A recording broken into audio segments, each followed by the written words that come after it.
Great to see such a Okay, thanks. great Welcome, to see everyone. such I'm a- going to provide introductions first. I'm Steph Short, the committee coordinator. And for staff, we have Kristen Watson, the chief financial officer. Thank you. Patrick Graham, our director of engineering. Wave, Patrick. Annette Frischmann, our utilities coordinator. And we have our LAC members, the chair of the LAC, Brian Thomas Peters. Donald Heth, vice chair. Jonathan Burke, member. Bruce McTaggart, Michael Penny, and Councillor Allison Morris. This information meeting will feature first public works information and then financial and user rates information. Please ask questions throughout. You can raise your physical hand, your digital hand, or ask questions in the chat, and I can support you with that. I may go through muting people if there's background noise. Please don't take that personally and unmute yourself if you want to talk. Okay. Okay, thanks. Annette, do you want to talk about the water quality report? Sure. The annual drinking water quality report is a requirement by Vancouver Coastal Health, and it's issued in collaboration with them and reviewed. It's the first time that it's one combined report for all 7 water systems, and it gives a brief summary of the system's infrastructures and of the water quality data from bacteriological sampling, which is E. coli and total coliforms, which is done on a weekly basis, and chemical sampling, like the chlorine residuals, which are done daily, and for disinfection byproducts, excuse me, for disinfection byproducts as well. Physical sampling is done on a daily basis for turbidity. The report is published on our website, was also on your agenda, and supporting documentation like lab results, operating permits, emergency response plans are published there too. Feel free to ask questions. I might not be able to answer them, but I can find out the answer, or send me an email if you read it later on and have questions. The results for the bacteriological sampling, they were all good. No E. coli were found throughout the year or total coliforms. There were no water quality concerns in King Edward Bay. To mention is that 1 year ago, at the end of June, the Arbutus well came online and is contributing water to the King Edward Bay water system. It's also fully monitored and treated with sodium hydrochloride like the other wells as well. That is a brief summary. Thank you, Annette. Bruce? Yes. I was just looking at the report, and it showed that the King Edward Bay well on the raw water showed quite high coliforms, like over 500. Do you know why that is? I don't know why that is. It typically, the raw water is not sampled for E. coli and total coliform. We typically sample the treated water for it. This time the lab added that. We are required to do over the years a GARP assessment, which is the groundwater at risk of pathogens. Yeah, and we will do that over the coming, I don't know the time frame exactly. Maybe Patrick, you can help out here. Maybe that can. No, and it's influence of surface water to your groundwater well, which means your chlorine and UV process is critical to assure that we don't get exposed to pathogen. But it'd be interesting to know why we're influenced by such high coliform count. Because I also looked at your chlorine levels, and in January of the report showed on average maybe you have an answer for this, why we're mostly below 0.2 parts per million of free chlorine. Because 0.2 and up is a critical number to assure that we don't have pathogen in our water. In January, there was an upset of some sort. So do you know why? Or maybe Patrick might know why? I don't know why. Okay. I don't have an answer for that.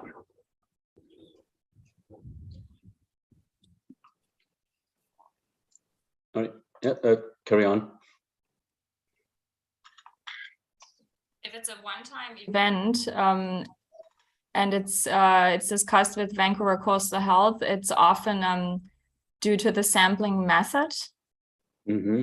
Since the raw water is not typically sampled for pathogens, it could be that they use a different sampling method. And Oh, I was just wondering about why we had low chlorine levels in January. The rest of the year looked pretty good, except for the odd, yeah, I get it, 1 day or 2 days. That's reasonable. But why January was low? Is there a problem with one of the chlorine feeders, or that's my interest as to why January was low, knowing that we have a well that has high coliform, which is reasonable on Bowen Island. There's a lot of wells that are influenced by surface water. That's why we chlorine and UV. But I'm curious as to why January. And what alarms do we have? Like on the pump shed, do we have alarms or visuals that anybody passing by, we can see that we have low chlorine levels or a chlorine pump fails? no, I don't think there are alarms, but since they're tested daily, they will notice within the day if the level is low and adjusted accordingly. Right. Okay. Great, thank you so much, Annette. Thanks, Bruce, for your questions. You're welcome. Patrick's going to be presenting water system improvements planning. Yeah, I hate to say this, it's unusual, but I think you're going to have to speak up a wee bit. Okay. So this mostly has to do with Patrick, can you make the screen bigger and get rid of the little Yeah. things on the side? I'm working on it. We've got a- There we go. So it mainly relates to the capital plan, proposed capital plan for improving blue water system and meeting the needs of those users. It does relate to King Edward Bay and Bowen Bay, so I'm going to go through the same presentation with all of those groups. So we've done a bunch of work looking at the assessment of the aquifers on the west side of the island and assessing the wells, what their sustainable yield is, and what improvements could be made to optimize the existing wells. And a key conclusion of that is that the current wells are capable of supplying current and future demand for all water systems in this area, Blue Water, King Edward Bay, and Bowen Bay. And the approach is based on essentially optimizing and making best use of the most productive wells in the area. So the King Edward Bay Arbutus well is very productive. It's performed probably better than we expected, and that's really been very helpful. The Bowen Bay wells are also, aside from the Arbutus well, the Bowen Bay wells are the most productive. The King Edward Bay well, KW01, is the pump in there is too much for that well. It can't be run continuously, so either would have to be replaced with a lower capacity pump or run intermittently. It's also not, there's a number of other better wells if we're looking at optimizing. Question. Yeah. Could that well be put on a flow control? So if the well is capable of 3.5 gallons a minute, you just put a flow control in a 3.5? Yeah, it could be done that way, or it could be done by timer, or more likely it may be used as an emergency well, that it wouldn't typically be used. So if we don't need it. So we're looking at maybe removing King Bay well out of the supply? Not Or as a backup? not necessarily removing it, or keeping it as a backup, or it may be the last pump we turn on, to meet demand. But Is this because we're providing water for blue water? it's because the sustainable yield of that well is somewhere around 3.5 gallons per minute, and the capacity of the current pump is much higher than that. So you can't keep pumping at a higher rate when the well doesn't reach it. It won't recharge. So the recharge of the well is not sustainable for the discharge rate of that pump. Yeah. So what's changed? Because the original design of that pump would have been associated with the evaluation of that well, the yield of the well. So something's changed. Well, I can really only speak to what was assessed over the past couple of years, Okay. which was the hydrogeological assessment of the aquifers and the urban systems. The two studies essentially looking at concept level, water system improvement options, and then the well optimization pre-design. Is there any concern that with the demand on blue water associated with that well supplying both our community and blue water has aggravated the situation in which that well pump is now no longer suitable for the application, and the well has now been compromised? Is that possible? I suppose. I don't really have any way to assess that. Okay. So it's something that we need to look into going forward in supplying water to blue water. Yeah. Okay. So that would be essentially the highest priority is to ensure reliable Patrick. domestic supply. What? Sorry, Patrick, Donald's got a question. Oh, sorry. I'm sorry, Let me go back. Donald. Patrick, it's a follow-up to Bruce's comment. A couple years ago, Glenn gave us some data on the well production and recharge rates, and he pointed out that one of the wells in King Edward Bay was beginning to show some stress and was not recovering as quickly. Was that TW01? Yeah, that would have been TW01. Yeah. So it sounds like that trend has continued and now has reached the point where the pump is not suited to match it. I'm not sure, Donald. I don't know what the history of that is. I'm really just looking at what was assessed and how that compares with the infrastructure, right? Yeah, this was one of the public meetings that Patrick organized. And again, it was something that he said we should watch out for. So I guess maybe I'll echo the point that this needs to be monitored. Thanks very much. Yeah. Patrick, where is TW01? I can go here. I don't know if you can, it's Well, right. It's on. I've got a list here. Is it of the wells from the original report that was done by the hydrologist when the I'm showing you on the screen here. It's on. but It's just up from the chlorination building. so intersection Audrey of Lane. Reservoir Road and Windjammer Road, No, Joan Audrey Lane. Strata Road C, west of intersection at Windjammer. It's east of Windjammer on Joan Audrey Lane. Look at the There's screen. another one Cursor called is Strata pointing Road to it. A, 40 meters west of intersection at Captain's Way. Okay, what are you asking? Well, I'm trying to figure out which the report I've got from the hydrologist back at when King Edward Bay was set up, doesn't give well numbers, it gives locations. So I was trying to figure out which one of these ones I've got listed in here was the location. Because it all says how much they were capable of pumping per minute. Right. I mean, the well logs, that's not necessarily a sustainable yield. That's just the well driller's report, right? Okay.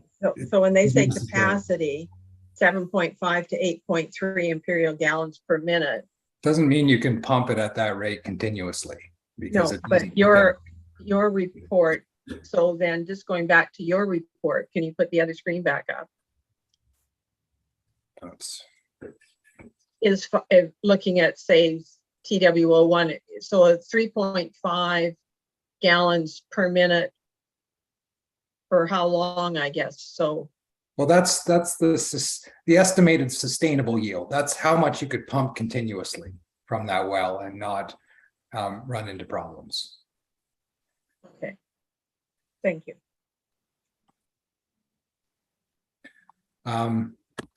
So looking at the priorities, reliable domestic supply for everybody is the highest priority. Essentially the options that were looked at, the most cost-effective approach to ensuring that would be to upgrade the 3 Bowen Bay wells, which are all, the pumping capacity of those wells is all below their sustainable yield. The upgrade would also have to provide the ability for those wells to pump to the King Edward Bay Reservoir. One of the blue water wells, it would be worth upgrading as well to improve the yield and match more closely what the sustainable yield from that well could be. So that's, an order of magnitude $660,000 expenditure. We'll show later it's primarily proposed to be funded by Blue Water. Jonathan, you want to jump in? Thanks, there? Patrick. I just one question with regards to the 660,000. Does it, in the fill line, does that include metering from the Bowen Bay wells into our King Edward Bay water tank? Yeah, I believe it does include metering. Yeah. Okay, thank you. And then, following from that, there's also the increased level of service of having adequate flows for fire protection, as well as increasing and, improving the reliability and resiliency of the water supply. Essentially all of the mains in Blue Water and Bowen Bay have to be replaced. This is just looking at the Blue Water mains and a new larger reservoir tank at the existing Blue Water tank site, with a new fill line connecting to the KEB Bowen Bay wells. Brian? Thanks, Patrick. I'm just interested in this notion of highest priority. It's the concern, I suppose, that someone might have about this is that there are lots of difficulties in Bowen and Blue Water in their old infrastructure. What is the sense of pursuing better flow of water into an unreliable system? Well, I mean, I can understand that concern. Really, to have a reliable system requires replacement of the mains, one new PRV. That's really a much greater cost than optimizing the well supply. In the meeting I get we had what yesterday. you're saying there. I get what you're saying there, Patrick. But the problem. It reminds me of, the drunk man searching for his car keys where the light from the street light shines, because that's the only place he can see. I mean, I'm not quite sure why we can do this number, do this thing, provide the quantity of water, but we have not then dealt with the problem of storage or distribution, which is critical to the best use of that scarce and valuable resource, linked directly to the health of our wells. Yeah, I'm not saying it's not important. And you could debate what the sequence of priority should be here. This is how we've seen it and presented it to Blue Water. Even the $660,000 price tag is proving difficult to, for people to wrap their head around. And I think certainly when we have problems and mains need to be replaced, they'll be replaced with larger mains that can accommodate fire flow in future. To essentially do a complete renewal of the whole system is an order of magnitude effort more than optimizing the wells. And we can I have a question regarding that strategy. If that's the case, we're still exposing, let's go back in time, Blue Water has made choices of how to maintain their infrastructure and their well system and the aquifer that supplies them. If we follow that pattern, which is what I suspect is what we're doing, number one is we're going to send Bowen Bay and Kingwood Bay, and we're going to send all this water into Blue Water, into an infrastructure that's obsolete and not able to sustain itself. So we're going to get multiple leaks. The last one was, 700,000 liters or gallons, whatever it was, before we could do a repair. And you've had several more before that. Is a pattern. We're going to have that all the time. And we're going to be, we've identified Kingwood Bay as well, struggling. And we already have a pump that's too big for that well, because coincidentally, we've been supplying more water than the well was designed to do. And we're going into Bowen Bay, who's going to draw more water, not upgrade their infrastructure to who knows how when. So in my mind, we've got 4 issues associated with that strategy. One is we're exposing everybody, Bowen Bay, Kingwood Bay, and Blue Water, to significant water leaks. That's going to be an ongoing pattern, and you'll do Band-Aid, and now you got to invest in money to get equipment to respond within 24/7 to go off and repair these pipes at I don't know who's going to be paying for that, but the taxpayers will be. We're also going to be exposing our aquifers to accelerated degradation, because those leaks will then fall into degradation of the aquifer, because you don't have control of the water mains that are going to be failing on an ongoing basis. And then that means we're going to have long-term damage to a sustainable water supply.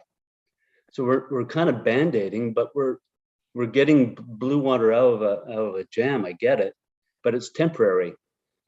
But we're exposing a bunch of innocent groups, Bowen Bay and Kingwood Bay, who haven't had these issues, and we've got a reasonable good infrastructure that we're not having all these leaks on an ongoing basis.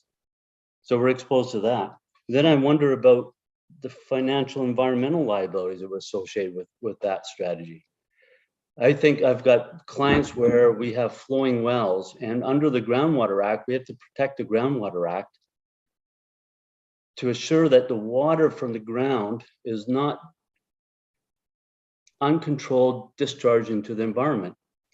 So if we're knowingly going to send a bunch of wells who are good producing out of an aquifer into an environment where we know we're going to get lots of leaks and discharge into the environment, that contravenes the Water Act for the groundwater. I know a lot of clients have had to spend a lot of money on tapping wells because they're a flowing well.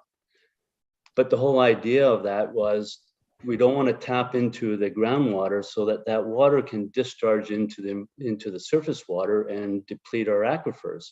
So you control it. Hence, if we're going to pull water out of the mains, out of the groundwater, we want to control that.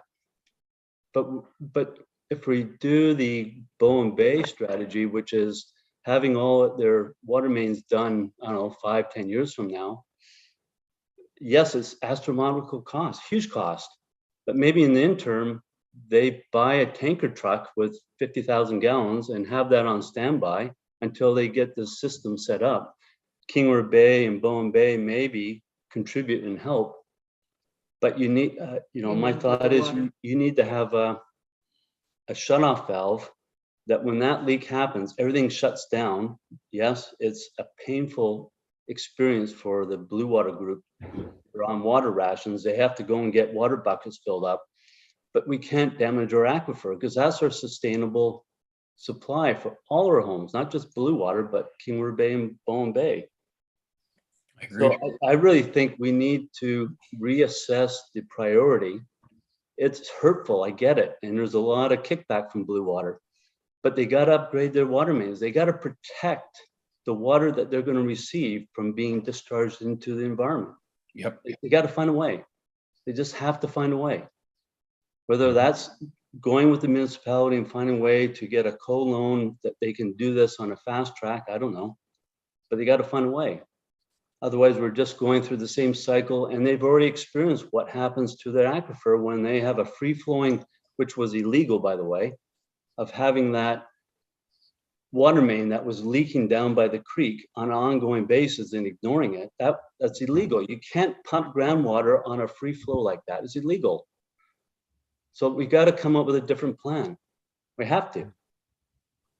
Sorry. Okay, you've made your point. I don't necessarily agree with everything you've said, but I understand the concern. It's not like we're pumping. I mean, when we have leaks, they're fixed, as best we can. I did a comparison of the metered flows from all the sources. So the Blue Water wells out of the reservoir, and then the from King Edward Bay. And it, for last summer anyway, it was, and that's prior to that, we've had some issues with unreliable metering, but that was, it was about 3% more. So, there's some leakage. I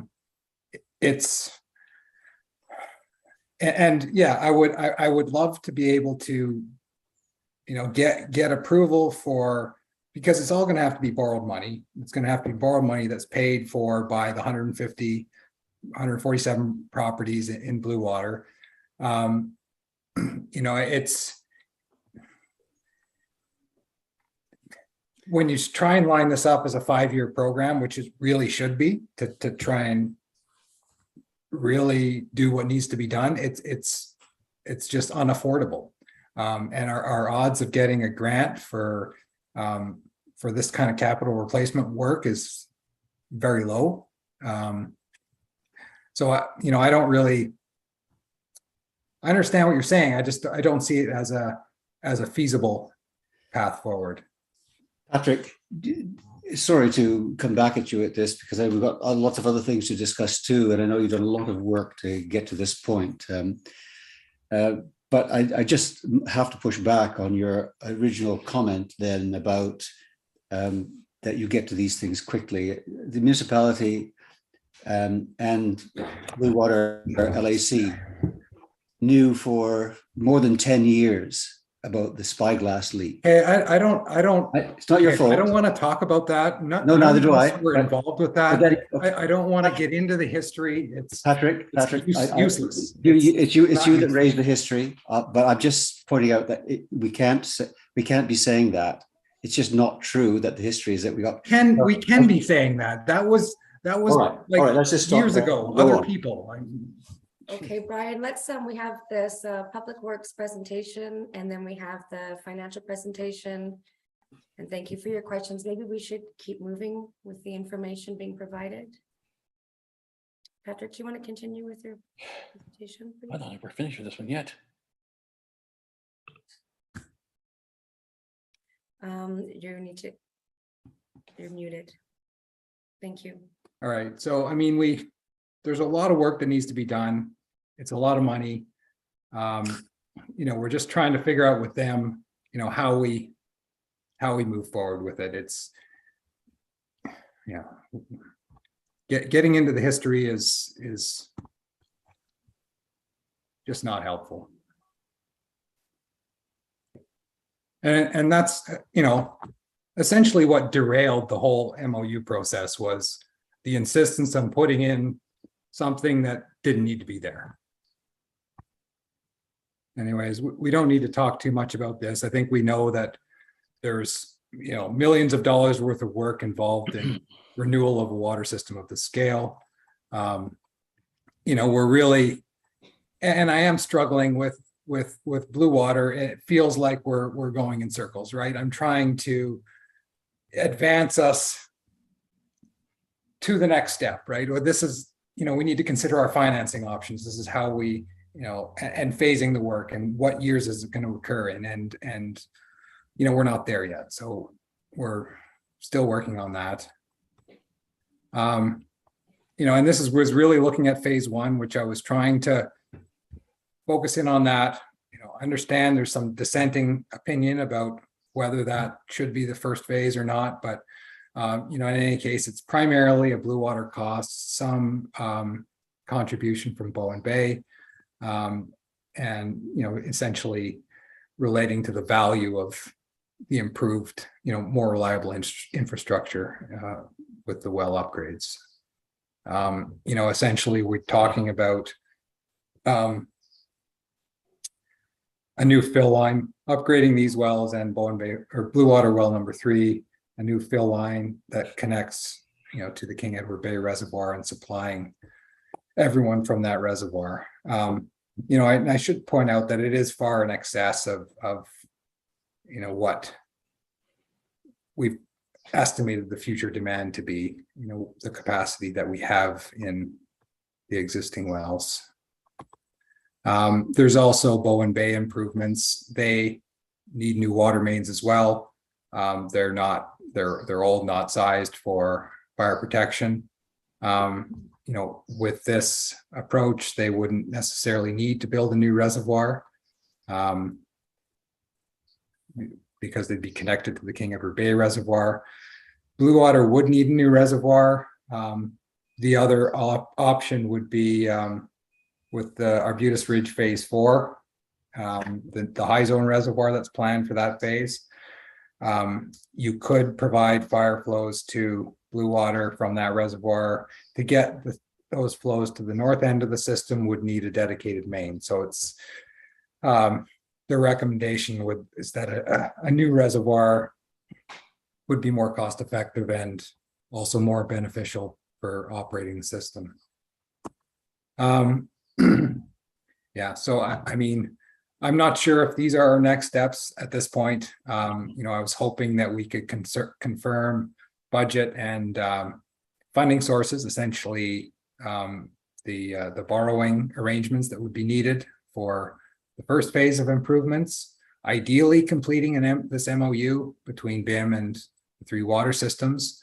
And I put a note in here. I don't know that if we don't have that, I don't think it's a showstopper. It would be nice to establish that. And we need the multi-year budget funding strategy for the remaining improvements. Then the other piece is confirming water rates, which Kristen's going to speak about. So yeah, I'm happy. So sorry, I got a little agitated there. I'm happy to answer questions about, what we do from here. I think that's, the best use of our time. Hey, Patrick, I empathize with you. You've got a difficult job to try to balance all these different groups. I understand exactly what you're going through because I do it on the small community water groups and all the. Anyways, it's all my comments are not at you. I just want I have a lot of respect for what you're doing. That's fantastic, but I understand it's stressful. So, but we want to do the right decision to make sure it's sustainable for all the communities so that we're looked after. So that's my strategy. Yeah. And I know that's yours too. So anyway, I just wanted to say that. Yeah, I guess in terms of looking at what that strategy means in terms of, okay, say we put the reservoir aside and we look at replacing the mains, which is the key source of risk that you'd identified. Well, that's almost $4 million, in terms of estimated cost. So it's just a much more difficult strategy to implement in any kind of timely manner. The other thing that we talked about and we haven't really gotten much forward momentum on is this, the automated metering, and so that we're not, we have more readily available information on whether there's leaks in the system. That would just be for the service connections, not, the private properties, and not, we're still hunting for leaks when it comes to leaks in the municipal system.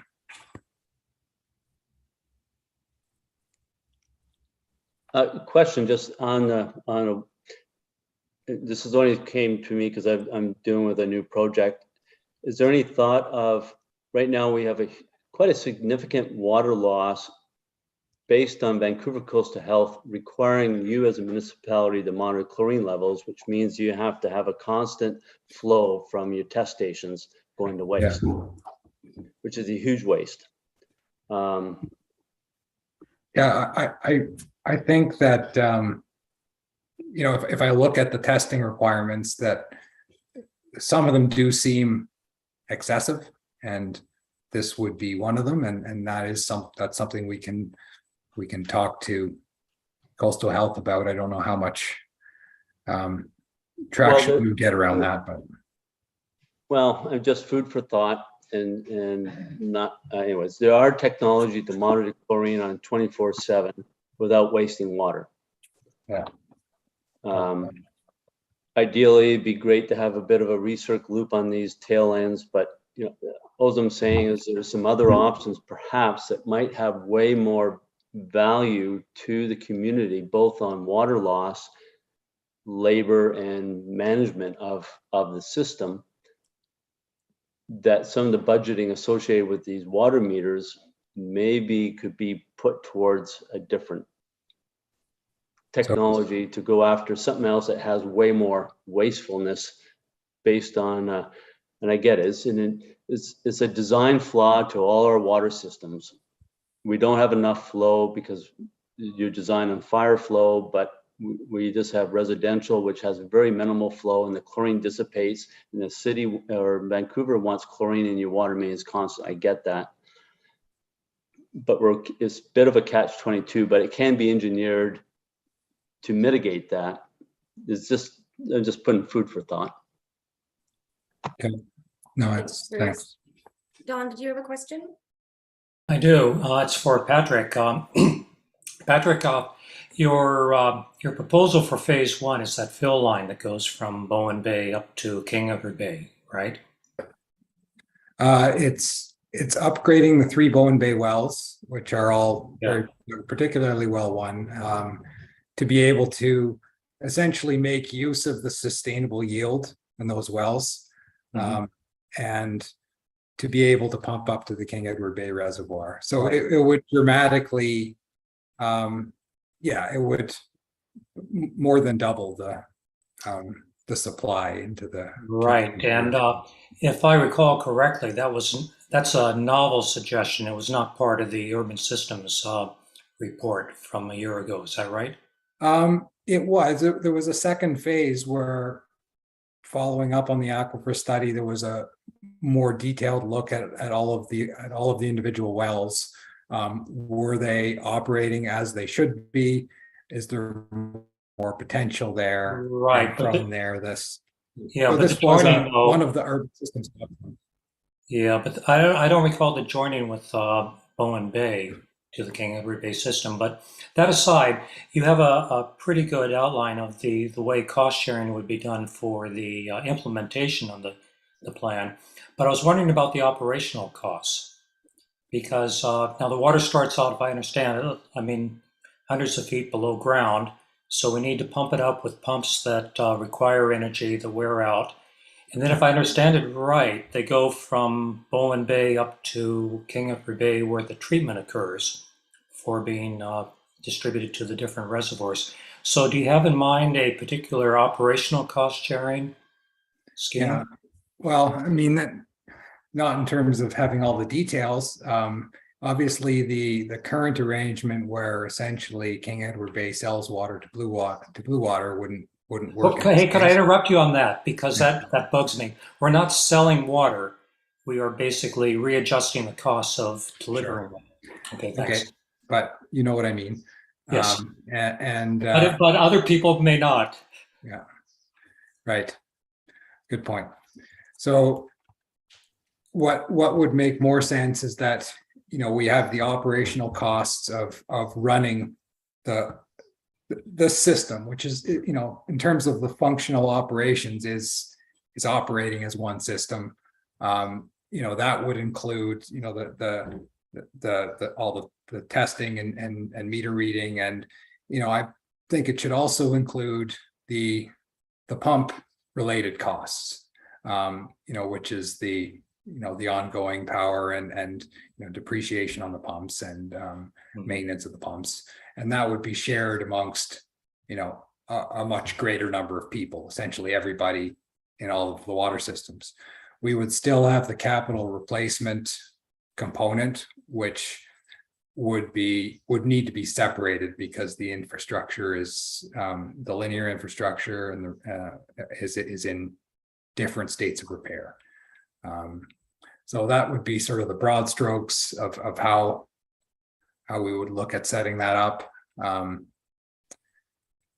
Yeah, essentially you've got your operation piece and then you've got your capital replacement. Sounds to me like a very thorny problem, so I think it needs a lot of discussion and a lot of thought.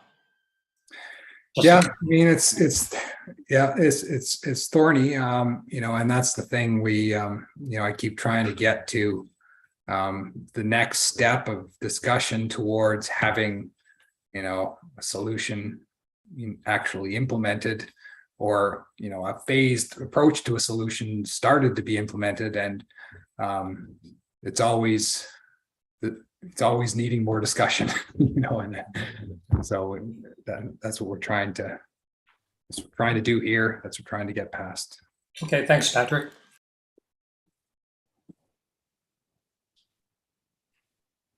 Jonathan, do you have a question? Yeah, Patrick, first, I just want to echo what Bruce said. I too empathize with the very tricky situation you're in, and we're all very grateful for the work that you're doing to try to advance this.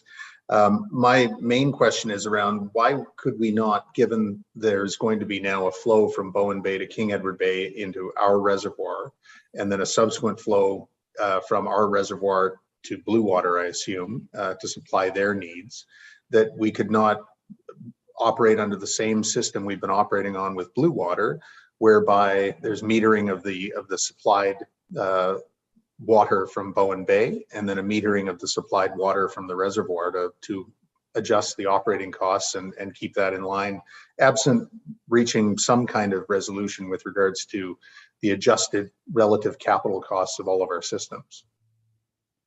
Yeah, I think, well, that would be an option too, to set up something like that. And, you know, that wouldn't be too difficult either. Okay, thank you. Yeah, that might work. Thank you very much, Patrick.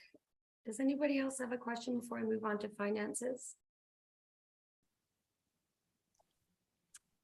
Okay, hearing nothing. The next item for discussion will be water consumption and user rates proposal. Kristen Watson, Chief Financial Officer. Hi, everyone. Thank you for being here tonight. We have a great turnout. I'm really happy to see that. It's really a great opportunity for us to disseminate information and get feedback from you guys directly. And I'm really pleased to see the turnout. So thank you. I'll share my screen with you. There we go.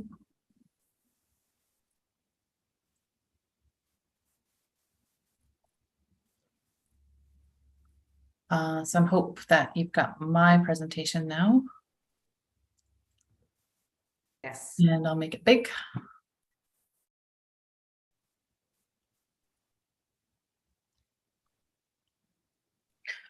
Okay, so I will just speak a little bit about water consumption in the King Edward Bay local service area and the metered rate, proposed metered rate that we have drafted for consideration and for discussion. Kristen, sorry to interrupt you. I think it's your notes version that is showing. Oh, sorry. It's on a different screen. So it looks like a black screen? Yeah. Oh, I don't have Well, any then, notes, two so I don't want that. Let me try again. I'm really sorry.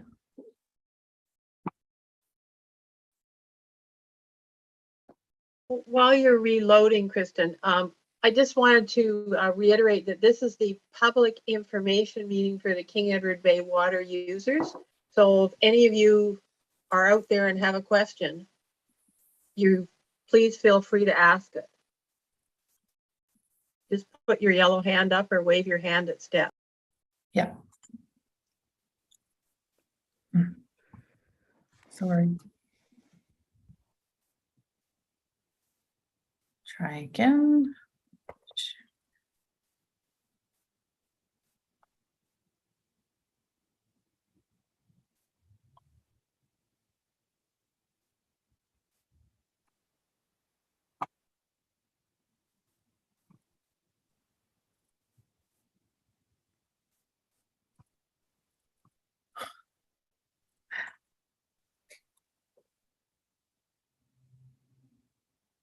Okay.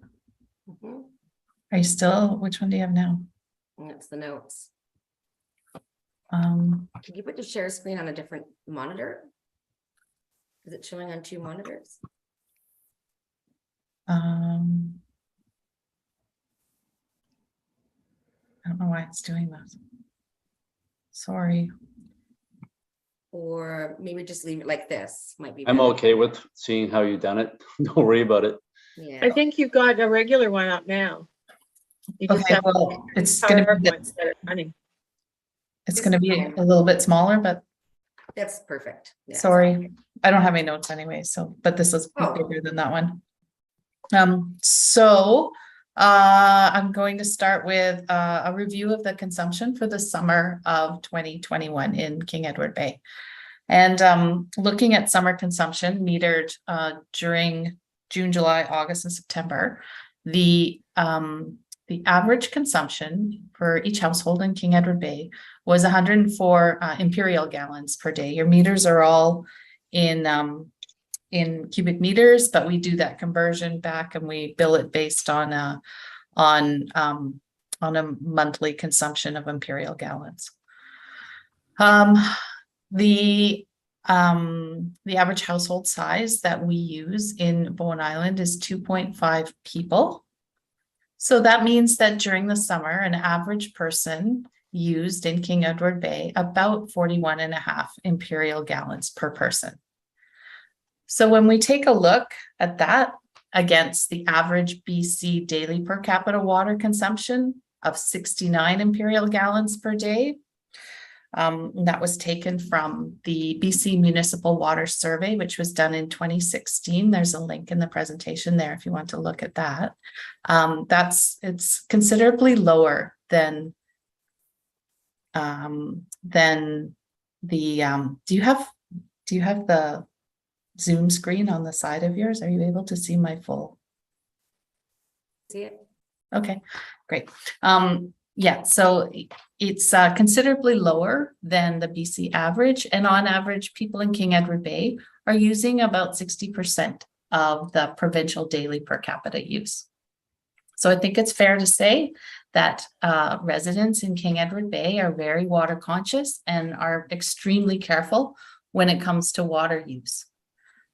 Taking a look at kind of what that looks like on a distribution, we've got about one property that consumes about 210 gallons per day, and about 9 properties that consumed around 165 gallons per day.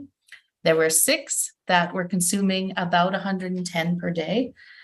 7 properties consumed about 75, and there were 3 each consuming about 50 and 3 consuming about 25. So I just thought that was an interesting way to kind of present the data and show where where people are at on their daily water consumption. Of course, some properties have many people living in there and some are, just 1 or 2 residents in there. Looking at the King Edward Bay user rates, we do have the same rate that applies in Bowen Bay, King Edward Bay, and Blue Water. It's a unified rate. It's made up of a flat rate of about $960 per year, and that allows every property to use 7,200 gallons per month before metered rates kick in. So that works out to about 240 imperial gallons per day. So what that means in King Edward Bay was that in 2021, there were only 4 instances of overuse occurred, and that was in excess of 240 gallons per day. These incidents were one-off, so they weren't occurring month to month and continuing on. They were one-offs. They happened one month and they didn't happen the next. So they're not a pattern. They're just a one-off event that somebody used more water for a purpose. In King Edward Bay, there is 22% of the revenue that's collected through the unconnected properties. There's 77% of the revenue that is collected through the connected properties, and 1% of the revenue is collected through metered rates.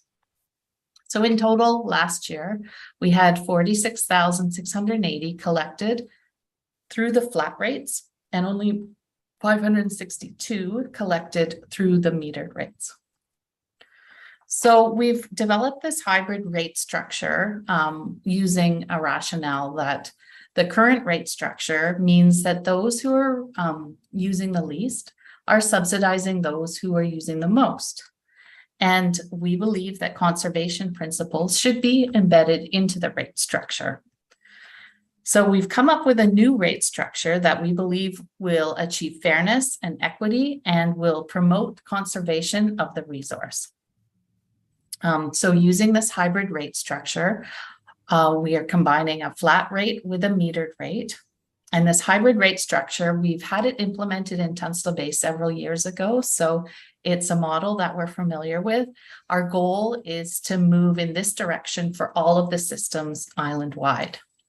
We believe that this hybrid rate structure achieves fairness through equitable collection of fees, that it correctly shifts to a user pay principle, that it will encourage water conservation throughout the year, and it aligns with Council's strategic priorities. The Council has published their strategic priorities in their island plan in 2022. And we know that one of their steps to be taken is to review and update water system rate structures to encourage conservation. So the proposed hybrid rate includes a flat rate of $175 per quarter. And we propose to start metering rates from the very first gallon. So the metered rate applied for every gallon of water used. And they would range for up to 49 gallons per day or up to 40, measured at 4,500 gallons per month, would be charged at half a cent per gallon. The next 2,500 gallons per month would be charged at 3/4 cent per gallon. And over between 77 and 99 per gallons per day, that would be charged at 1 1/4 cent per gallon, and everything over 9,000 gallons for the month, which equates to about 100 gallons per day. Everything over that would be charged at 2 cents per gallon. So reminding that the average King Edward Bay household is about that 104 gallons per day, then we can kind of see where most people would land. The meter readings, we expect that we would continue those meter readings monthly throughout the summer to identify any potential leaks in the service connections. We would continue to notify all residents of any high water usage because the goal here really is to promote conservation. And we propose that we would have a quarterly billing frequency, and that would be in March, June, September, and December.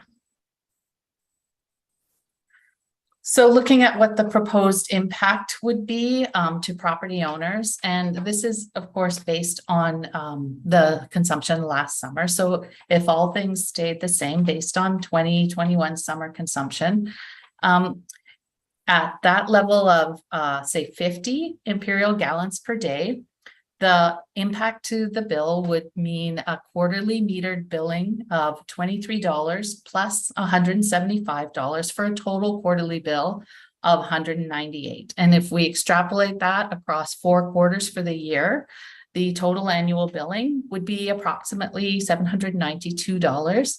And when you compare that against the current annual billing of $960, a person who consumes about 50 imperial gallons per day could expect to see a savings of about $168 per year. And the same logic, if somebody, our property owner, is consuming at 75 imperial gallons per day, by the time we add a metered charge of $40 to a flat rate of $175, the total quarterly billing becomes $215. And that brings the annual billing estimate to $860. So again, a property owner at about 75 imperial gallons per day could expect to see a difference of about $100 per year on their bill. So all of the properties in King Edward Bay, there are 13 of them that are currently consuming at that rate or lower, that could expect to see some savings on their annual billing. Around the average, say 100 gallons per day, there's about 6 properties in that case. And at that rate, at 100 gallons per day, a property owner could expect to pay about $975 per year, which is a difference of about $15 over and above what they pay now. And lastly, the properties that are consuming in excess of the average, well, they would probably end up paying more. Well, they would end up paying more under this consumption-based billing model, and it varies as the consumption goes up. And there's about 10 properties that are currently in that level of consumption that would expect to be paying higher rates as the consumption is higher than the average. I can stop there and take some questions, or I can keep going. Oh, just a question. Do you send out, I haven't seen it, but do you send out what each property, not that we would know, your personal, my property, I'd be able to identify how much water? I know I can go to my water meter and so forth, but do you know how much water I use? It is on your bill. When you get your Okay. bill, it shows what the total consumption for the billing period is. So can you correct me if I'm wrong in that? But I believe the bill comes out, it's for the 4-month period. So it shows your consumption for the 4 months. In this case, it would show your consumption for the 3-month billing period. Okay. 4 times a year. Thanks. Yeah. I can't see anybody, so I don't know if there's questions. No, Kristen, just a quick question for clarification. Yeah. Meter readings are done monthly through the summer. Are they done then each quarter? They would be done each quarter. I believe we also do a winter reading just to get a sense of where we're at and where consumption is at. So that's a reading that we're already doing, but it's just an informal reading. We don't use it for anything. Right. So in other words, there would be an additional cost, I don't know how much, of doing readings in each quarter through the year. We would be proposing to not do the May one. So given the fact that we already do one, and then we wouldn't do the May one, we're really doing the same number of readings, but we're just shifting the timing of them. Okay, thanks. What drives the overall costs? Costs are mostly labor. Labor is absolutely 50% of our operating budget. So that is a significant cost driver for water. And then there's, of course, fixed costs like, insurance. We have charges paid back to the municipality for, fleet vehicles and equipment. I guess the reason why I'm asking the question is, what if everybody was very conservative of their water, and their bills all dropped down below the current annual billing, just hypothetically, Yeah. then everything will be underfunded. Is that fair to say? Or I mean, no? it's a risk and it's a possibility. I think, as I've demonstrated, people in King Edward Bay and for the most part in most water districts on Bowen Island are not, there's nobody who's out there who's just consuming water. There's very few people that are doing that because I think people are aware that we live on an island and it's a valuable and precious resource, and people are using what they need. So I think it becomes difficult then to use less than what you need, but it's certainly a risk. And there are some things that I'm going to talk about a little bit later that as far as proposed timing for implementation that I think will reduce the risk. Hi, Kristen. It's Michael Penny. I have my hand up here. Hi. Looking at the screen that you have now, those calculations assume that the owner will use 150 gallons per day for every month of the summer, right? Well, throughout the year. Throughout the year. Okay, Yeah. so are we now going to an annual consumption basis? It would be measured quarterly and charged quarterly. So if somebody, as you know, in winter, the consumption is way less. Correct. Okay, so For some people. Okay, that's good. Yeah. The next question is, you don't mention non-hooked up properties in the material. Is that changing or? We're going to have to come up with a flat rate for the non-hooked up properties. It's currently 600. I mean, they at least have to pay the quarterly flat billing rate at zero consumption, which would increase those by $100 annually to 700. Seems reasonable to me, but we can certainly My final question is, that's interesting that Tunstall Bay has done the hybrid billing for, you say, for a few years. Yeah. Have you determined whether or not that actually did decrease water consumption in Tunstall Bay? And if so, by how much? Yeah, that's a good question. I don't have the answer to it, but I like that question, and I'm certainly able to look into it and just do a kind of a trend and see what has happened to consumption since that happened. Yeah, not that would necessarily guide this decision, but it would be very useful to know. Yeah, no, it's interesting. Thank you. Thanks. So Max? Yeah, hi, Kristen. I have a question. So let's assume a month is $80, right? The 960 divided by 12. And let's assume somebody consumes just at that 7,200 gallons per month. What would the cost be then for that person? At 7,200 gallons per month, you're looking actually at. Sorry, 7,200. Yeah, go ahead, sorry. At 7,200 gallons per month, that's a daily consumption of more than 225. It's actually 240 per day. So you're looking at an annual billing, probably about $2,000. So it's going to be higher than that 1,888. So basically the per gallon cost is doubling. Well, it's a variable rate, and the higher the usage, the higher the rate. So it's not a per gallon rate that's flat across the board. It's right, but let's assume that somebody like is using 7,200 gallons per month right now, and they're paying 960. Their bill would essentially double. Yes, I think that's fair to say. Right. Yeah. So essentially, yeah. Okay. So essentially, it could drop for some other people, but if somebody is using what they're allowed to use right now within that 960 a month, their bill, essentially they're paying double, 2x, basically the water. Yeah. Yeah. Thank you, Max. Jonathan? Thank you.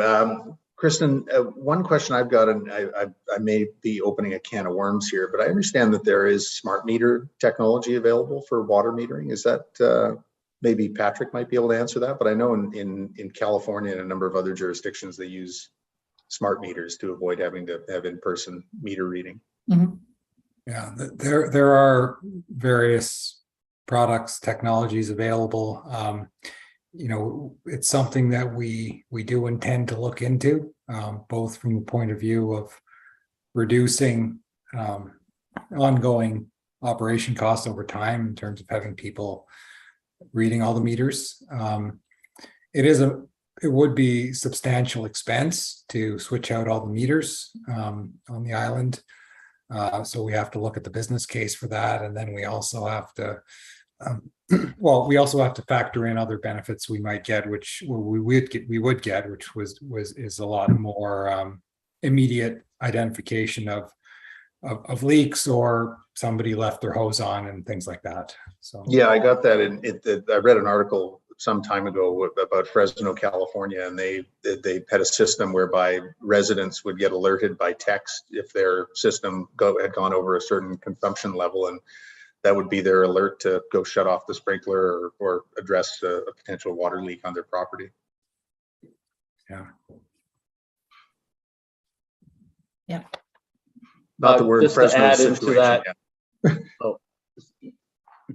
that. Jonathan, yes, there is technology we've installed quite a bit. I have one in my home as well that connects to the Wi-Fi. That can go to a central station for that central operator to monitor the water. And yes, it's also designed for leak protection. So as you say, like a sprinkler that stays on 24/7 could shut off. Yeah, we've just installed a monitor in our home here that if should a toilet valve or something fail, it automatically shuts our water off. Yeah. But it also has a fail safe for the sprinkler system that should the sprinkler activate, which would be a huge draw, it doesn't shut the water off. So right, because you would install that post fire sprinkler. Exactly. Yeah. But the technology allows a central operator to, and there's municipal setups which allows municipality to look at all the users by number and see what those volumes are and send it off. But you don't have to use a Wi-Fi, unfortunately, Patrick, if going with that system out on the meter road is going to be complicated because you need relay stations to get to wherever your central station is to monitor that equipment. That's expensive. But anyways, it's complicated, but it'd be neat if each house had their own. There's like a system called Water Hero, which goes in, hooks up to Wi-Fi and relays to a cloud, and you can have a password to access that's the that system. I think that's the system they installed in Fresno. Yeah. Anyways, there's options. Thank you, Bruce. Are there any other questions around rates? No. So I will move on to just doing a quick financial review. So looking at a mid-year financial review, the 2022 revenue budget was increased over last year by 13.4%. So the targeted user rates went from 34,400 to 53,573 this year. The year-to-date actual expenditures are in line with our total planned operation expenses of 61,986. As of June 30th, we have spent 28,997. There are some expenses which are not charged until year end, so they won't hit the books until December. We do them as an allocation of municipal expenditures that are shared equally among all water systems on a pro rata basis. Our 2022 budget, it includes an estimate of a $30,000 contribution from Blue Water Park. And last year that contribution was 29,817. It's all based on consumption. It could vary from year to year. So I really just put in an estimate, and at the year end, we will actually make a transfer of the actual cost. The 2022 budget for King Edward Bay includes a planned contribution to the reserves of 27,487. And it also includes a transfer, I mentioned it earlier, to Bowen Island Municipality General Reserves, and that's to fund the cost of the shared capital, the fleet vehicles and equipment that are shared among all water systems. So all water systems have this contribution to BIM General to offset the costs of the equipment that are used by the water crew. The 2022 budget includes a minimal provision for capital equipment replacement. So we really just kind of put in a bit of an estimate for a pump failure or something. If nothing gets spent, we just put that money into the reserve. So if all goes according to plan, then the end of the year, the budgeted balance in the reserve fund would be estimated to be $114,944 at December 31st. So we're halfway through the year and we've burned through about half of the budget at this point. So I don't have anything that's on the horizon that's causing me concern or anything that we're not going to fall within budget by year end. The reserve fund has been established for the King Edward Bay local service area. So I put forth a bylaw to council for adoption that establishes this reserve fund. And what that means, it doesn't mean that we're going to do anything differently. What it means is that on the financial plan bylaw, so the municipal financial plan bylaw every year, you'll now be able to see a use or a contribution to a use of this money or a contribution to this money. It will be disclosed as a separate line item in the municipality's annual financial plan. So all reserve funds transfers to or uses of have to be disclosed separately. So you'll now see that King Edward Bay is a separate line item as opposed to being lumped in with contributions to other surplus accounts. And Kristen, very quickly, thank you very much for bringing that to council. Oh, we're all very grateful. Oh, good. Yeah, you're welcome. Josh just had a question. Oh, yeah, thanks. Hi. Hi. Yeah, I was just wondering regarding the new billing structure, what the feedback has been from Tunstall, sort of on, well, I suppose for families with kids, because it kind of feels like it's a difficult situation for families with kids, of course, when you've got more people in your house and all of a sudden our bill could essentially double. It just feels a bit, I don't want to say unfair because people should pay for what they're using for, but at the same time, it's yet another cost heaped on that could potentially be quite high. Mm-hmm. And I'm just wondering if you've had any feedback from Tunstall on this new plan. I'm not aware of any. I don't have the history of being here during that period. I don't think Patrick has either. I don't know if Annette has any, had received any when that rate structure was implemented. That there was not really a negative feedback from after the rate structure was implemented that I would have received. Yeah. Okay, well, that's good to know. I guess we'll just see what our bill comes to. The other thing is that, I think as Kristen showed, and it's similar in Tunstall Bay and other water systems, is there are very few properties that are using that even close to that threshold right now, right? It's not there's lots of families with kids.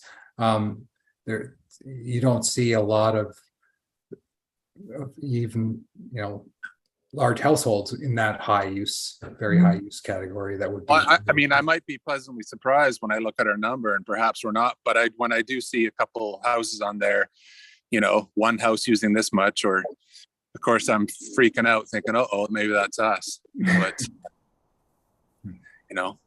I'll put a timer on the shower for my teenage son, I guess. But as Kristen mentioned, it was not repeatedly high consumption at the same household. It was one-off cases that those numbers. Yeah, somebody left a hose on or something. Sure. Yeah. No, I know, but okay. Yeah, it's just a tricky one to wrap my head around because part of it feels like it should be the community altogether and not sort of punishing families that happen to be bigger.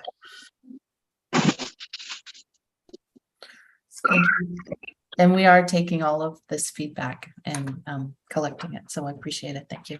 I just don't want to turn it into a retirement community and that forces large families away, so I guess is my point. Right. Last point on the financial updates is we have had, actually, we've had negative impact to our investment returns this year. So that, of course, then all of our reserve funds are impacted the same. So I don't be surprised if we have a small unrealized loss on our investment return line item when we get to the end of the year this year. The world economy is in a very uncertain state right now, and we are not immune from that either. So we are here tonight seeking your the input from the community. We're looking and interested in your feedback regarding your priorities. We are here. We'd like your feedback on the consumption-based billing, any additional feedback that you have. Feedback on timing for implementation. And I think that I mentioned this also as a way to address risk of consumption, measured consumption being wildly different than what we had put in our estimates. So there is an option to kind of do a mid-year implementation on this. So bill a flat rate for a portion of the year and do a portion of the year as a consumption-based billing, which could give us a little bit of history, a little bit of experience with it to really know how it's going to impact people's behavior in King Edward Bay. So my recommendation would be to do a split year implementation, to do it through closer to the back end of the year so that we can have the certainty of the flat rate billing for a portion of the year, and then look at consumption patterns, behaviors, and see if we need to change any of the proposed rates given our experience with the consumption-based billing for the second half of the year. So we would like your feedback. We're happy that you're here tonight to participate in this community water information meeting. You can always email staff directly. You can email Patrick, you can email myself, or you can email Annette, and you can always email Mayor and Council. And please ensure that you would always copy the King Edward Bay Local Area Service Committee on all email correspondence to make sure that everybody's in the loop and we're aware of everybody's aware of the issues. So available to answer any additional questions, and I thank you for your time. Jonathan's got a question already. Yeah, my question, thank you, Kristen, and thank you for all the thought that went into this, and it's great that Tunstall Bay kind of got the ball rolling with this. Wondering if one option to address the concern about the new billing system would be for 2023 to bill at the existing structure, but to present people with, under the new system, your bill will be, and give people an opportunity to see, I think over the course of a year, their actual consumption, and understand how the billing will impact them for the subsequent year when they're actually paying under the new system. Is that a possibility? Yeah, or maybe do that for this year and yeah, I think a lot of people, I like that idea. Yeah, because a lot of people, I think, are quite well aware of their consumption during the summer months, because we're all acutely aware of the scarcity in the summer. But I think people would be surprised at how much their consumption goes down in the winter, and on an annualized basis, their consumption, I think, would surprise them, even with teenagers, which I've done. Yeah, that's a neat idea. Thank you. John? Yeah, Kristen, this is sort of a philosophy question more than anything else, but it's prompted by Josh's comments about what are we trying to do with the new rate structure. In a way, we could be, what are we trying to target? Are we trying to cover expenses and that's it? Are we trying to set a certain level of contributions to the reserve fund so that over the years and decades we have enough to replace the equipment?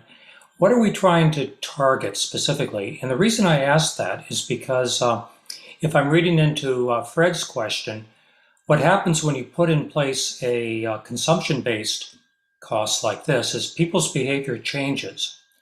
And the natural tendency will be if you're paying more for it, you can, if you are able to, cut back.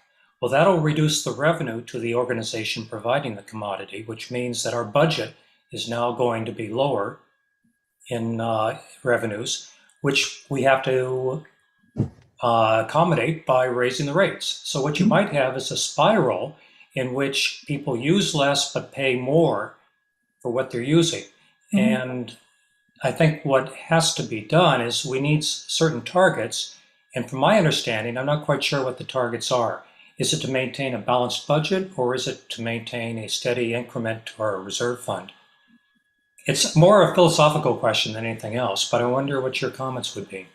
Well, certainly we need to meet that revenue target each year. So your point is well taken that with metered-based consumption, there is an opportunity for people to change their behavior, and there is an opportunity that our estimates are wildly off. I like the idea of doing a phased implementation to kind of gauge what consumption patterns would change. But ultimately, I think the objective is twofold. I think it is number one, to promote conservation, and number two, to charge people fairly and equitably for the amount of water that they use. Yeah, well, equity is a difficult question then, as Josh pointed out.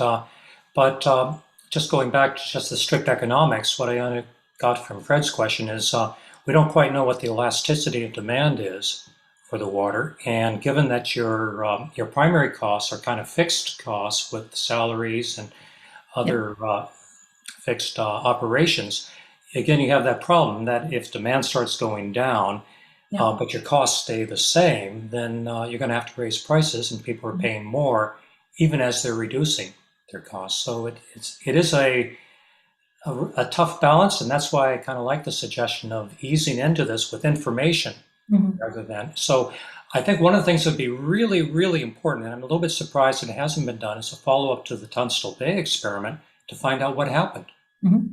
Particularly to find out what the consumption was before and after, and that should be fairly easy to do, and it's a pretty simple experiment.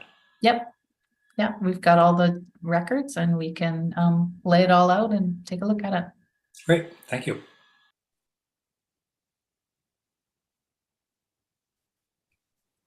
Got Rick, please. Hi there. And thank you for the encouragement to ask questions.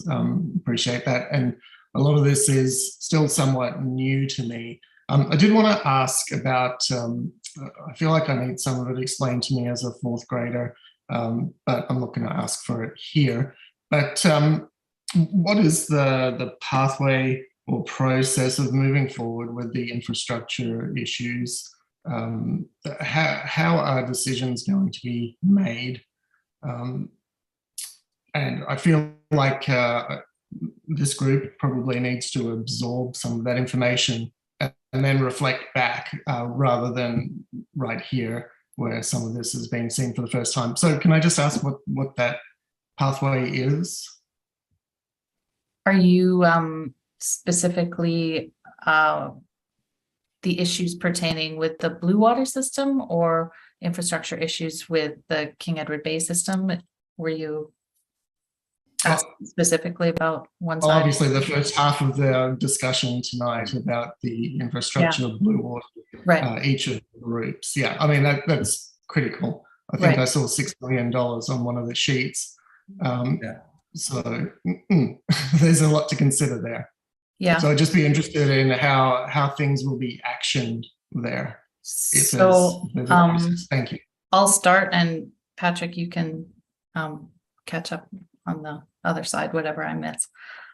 So I believe our plan is going to go back to the community again. We are going to come forth with our recommendation, really clear rationale for why this is our staff recommendation.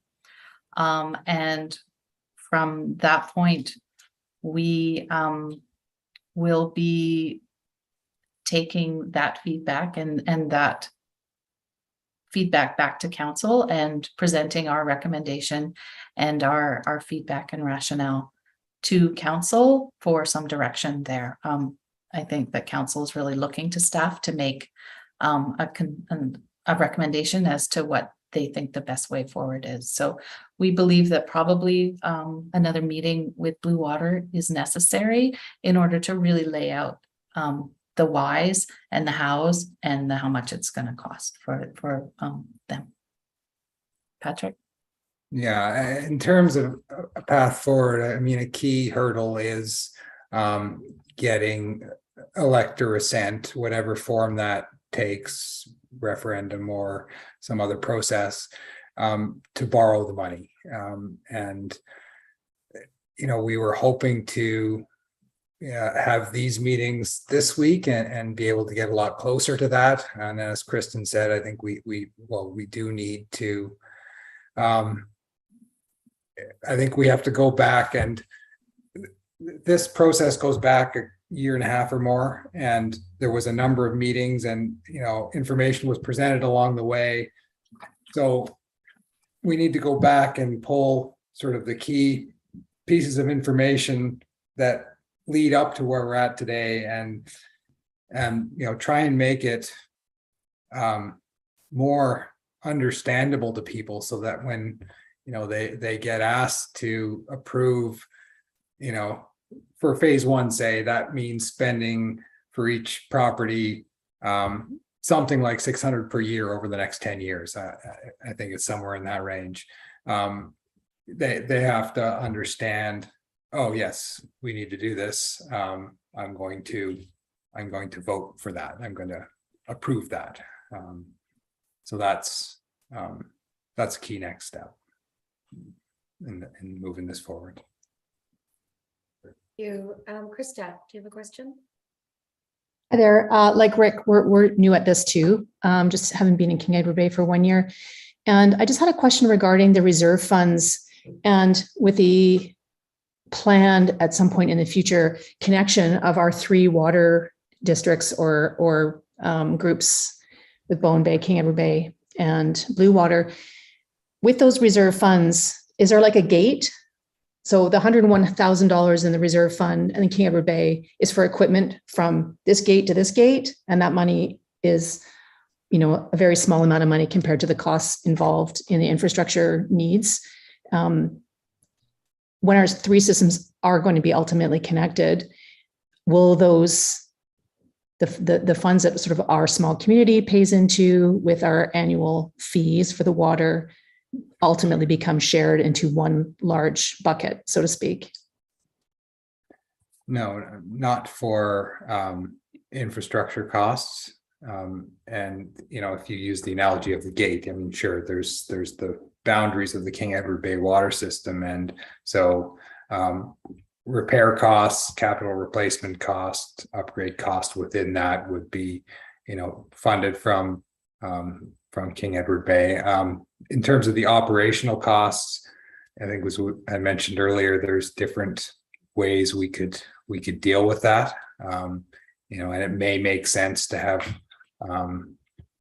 something like you know, strictly operational costs shared across the system. And I think someone pointed out the way our local area services and bylaws are structured, that there might be a bunch of tripwires associated with that. So yeah, I also, though, you know, contributions to reserves as opposed to just expenditures for replacement, contributions to reserves form part of that budget too. So if, you know, if money needs to be set aside to look after the long-term and replacement and renewal costs of a significant piece of infrastructure that's located in the King Edward Bay district, but it serves the Bowen Bay and it serves the Blue Water district, then the cost of maintaining that asset has to also be borne by those users in those other districts. So the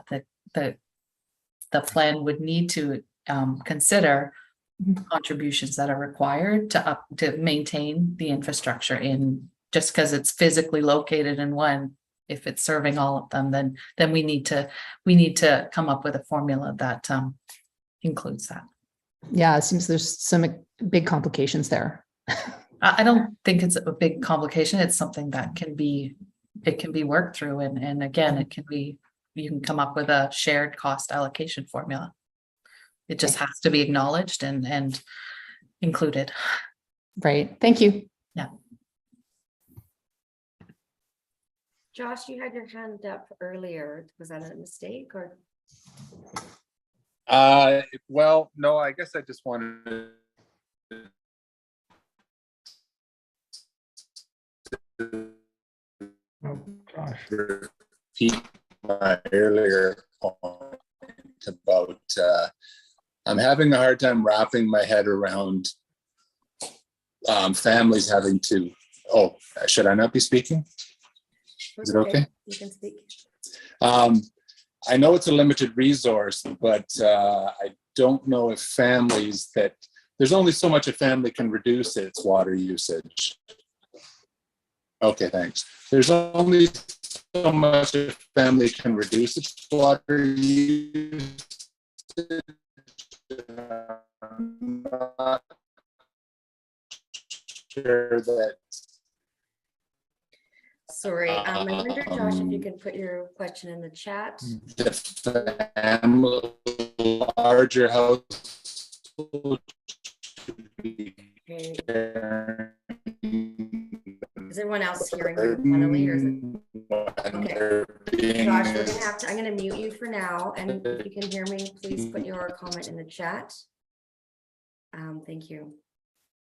As possible. It just doesn't like to make sure that this is giving us a chance to see how possible. What is happening? Mm. Okay. Are there any more questions for this staff? Okay, I think that, thank you, Kristen, for your presentation. Thank you, everyone, for your feedback. I think before we sign off, Brian wanted to talk about cost savings. Brian, are you there?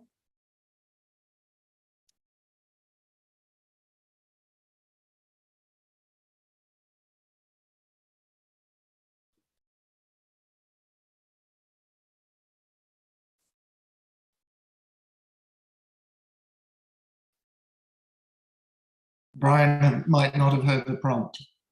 Oh, Brian, there was something else you have to be on the agenda about cost savings. You wanted information from, so we can maybe briefly touch on that. Oh, sorry.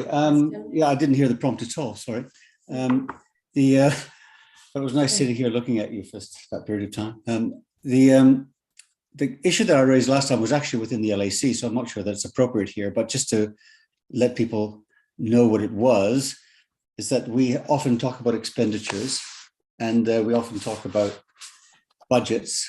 What we have not talked about historically is what cost saving measures there have been and how are our dollars being taken care of.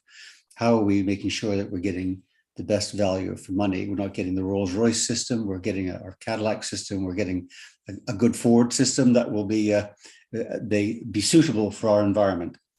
And it was that I was wanting to deal with directly. And I was inviting the officers of the municipality to address that issue because there had been over the previous 18 months discussions of expenditures that seemed to be exorbitant and we thought in some ways unnecessary. And so given the history of it, we thought I would throw that in, and I was waiting really for the municipality to respond about how economies are being made and what your plans are and what targets there are for economies in the water system. So really it was not an issue for me, it was an issue for the municipality. Okay, any response from the municipality? I missed that. You just dropped off right then. I think it was about value for, sorry, Brian. Well, yeah, I would like the opportunity to respond. We're a municipality. We are very conscious of the fact that it's the public's trust and the public's money. And when we develop our budgets, they go through, quite a deal of rigor. I myself ask a lot of questions, and I make sure that I get a really good understanding of what's in all of those budgets and how that money is being spent. I think that there are certainly always ways that we can improve. We can investigate, as you mentioned, technologies and things that can save on the other side.